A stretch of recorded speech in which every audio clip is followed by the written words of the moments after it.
I mean, it continues to challenge the historical record, but you can see this site was occupied by many cultures. Many of the bricks were covered with beautiful polychrome painting. Ai-Apaec, or the Decapitator God, often depicted holding a severed human head. Oh, you can see the face here. That's pretty cool.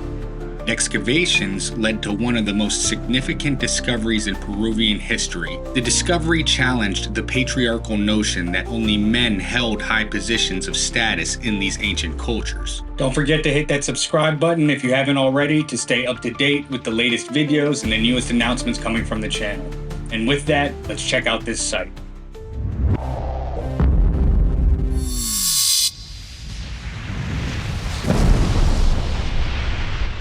Right along the coast of northern Peru lies a significant archaeological complex consisting of 3 wak'as, or individual temples or shrines.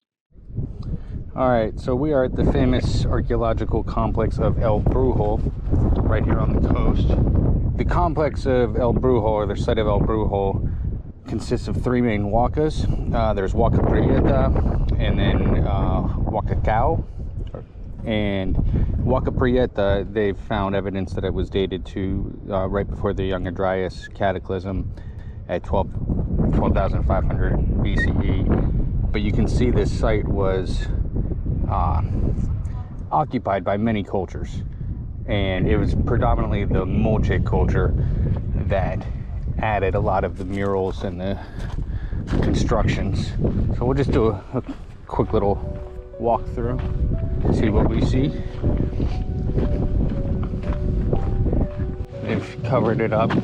Looks like there's been a lot of excavation there, and I imagine that was probably the Moche culture that made a lot of those additions, the adobe brick additions. I was just at the Huaca Prieta site, and I'll show that, and that's you know, basically that site just kept getting older and older. So this is what I'm greeted with at the site of Huaca Prieta. Huaca Prieta was, I mean, it continues to challenge the historical record. You can see phase 1 here, 12,550 BCE. There were several phases to its construction here, and it was until 2013 when Tom Dillahay and his archaeological team found, when they excavated the back part of the site, found organic materials dating to pre-Younger Dryas, based on like corn cob samples and netting and things of that nature. Prior to that, it was believed to be only about 2500 BC, and then it was 4000 BC as they kept doing further excavations.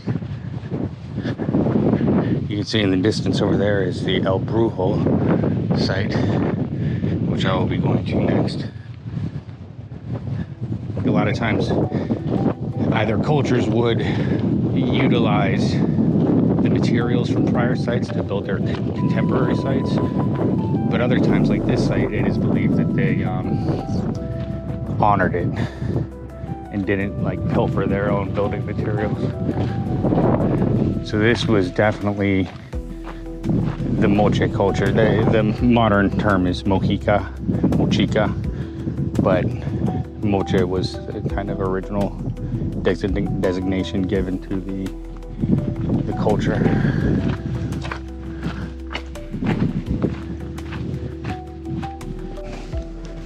Here's the reconstruction that they're finding on the different layers.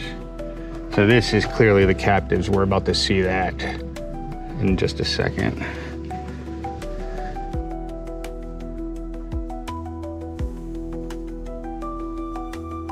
It is through depictions like these on friezes and ceramics where archaeologists are able to ascertain the importance of ritual sacrifice to the Moche.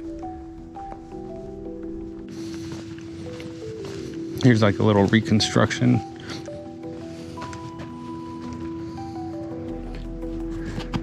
So basically on the site I was just at before this, Wak'a Prieta, is on the other side further. But this is a little mini reconstruction of what's at least been excavated here. Clearly only small little portions have been excavated.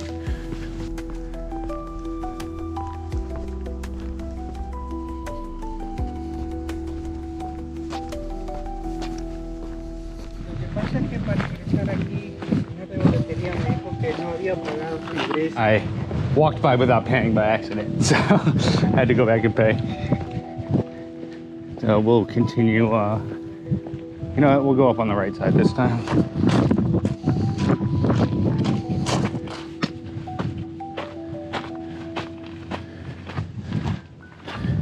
You can see it was literally built right here on the coast.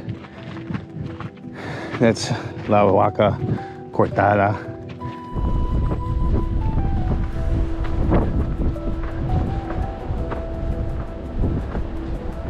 One of the construction methods introduced by the Moche, which has helped to keep their ancient structures so well preserved, was the use of adobe bricks placed in interlocking checkerboard patterns. This approach made their structures stronger and more flexible, allowing them to build on larger scales and survive the effects of persistent earthquakes known to frequent the region.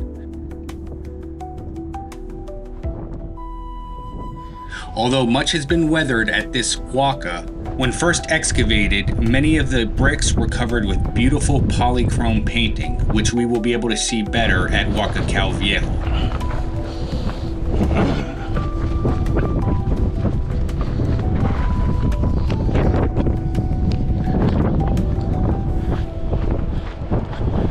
And you can see Huaca Cao Viejo in the distance.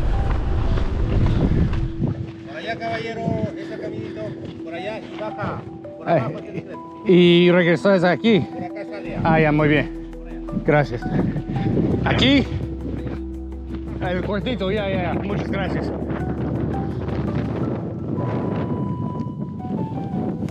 Alright, so let's go in this room here.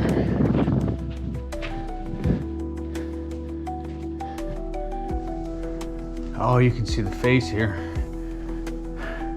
That's pretty cool. This is the face of the fanged deity, which is a recurring figure all throughout the pre-Columbian cultures of Peru. To the Moche, it was known as Ai-Apaec, or the Decapitator God, which was clearly associated with sacrifices, as it's often depicted holding a severed human head. Dr. Ed Barnhart has put in some tremendous research tracing this fanged deity in its many iterations throughout the pre-Columbian world. Oh, that's neat. That's neat. Oh, I mean, Moche artwork was amazing. The Moche civilization was a highly advanced pre-Columbian culture flourishing along the northern coast of Peru from roughly 100 to 800 CE. They were known for their monumental architecture, sophisticated ceramics, irrigation systems, and ritual practices. This was an incredibly unique and elaborate structure containing multiple chambers buried deep within the Huaca itself, and excavations led to one of the most significant discoveries in Peruvian history when the Lady of Cao was found buried deep within these walls.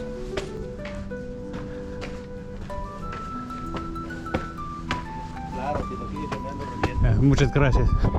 The discovery challenged the patriarchal notion that only men held high positions of status in these ancient cultures. There's the Huaca Cortada.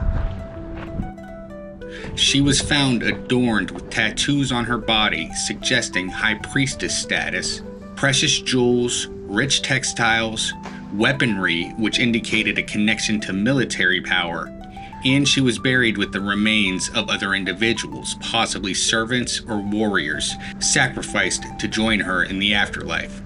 Oh, look at the colors. The Moche civilization was composed of smaller socio-political states rather than one single unified empire, and each had their own ruling and elite class, yet They all shared an overarching common religion, art, and construction style. So they're saying this is a ceremonial Rome, given these structures here. It is believed that those who ruled these sub-states were priest kings and shamans, but here was evidence of a powerful and revered priest-queen. Moche sites definitely have some of the most beautiful and impressive iconography along the coast of northern Peru, and I'll be planning to show more of those in future videos. Definitely leave any thoughts or comments in the section below, and hit that subscribe button if you haven't already to stay up to date with the latest announcements and the newest videos. I'm currently in the early phases of planning another expedition to Peru to capture even more undocumented and little-known ancient sites. And if you're in the position and have the means to do so and want to help support that effort, there's a link to the GoFundMe in the description below. And truly, every little bit helps for things like better equipment and better technologies to help capture these sites. Also, I'm starting to flirt with the idea of doing tours in Peru, so if you're interested in those, please stay tuned to the channel for announcements about that. As always, thank you for watching. I truly appreciate it, and I'll catch you in the next video.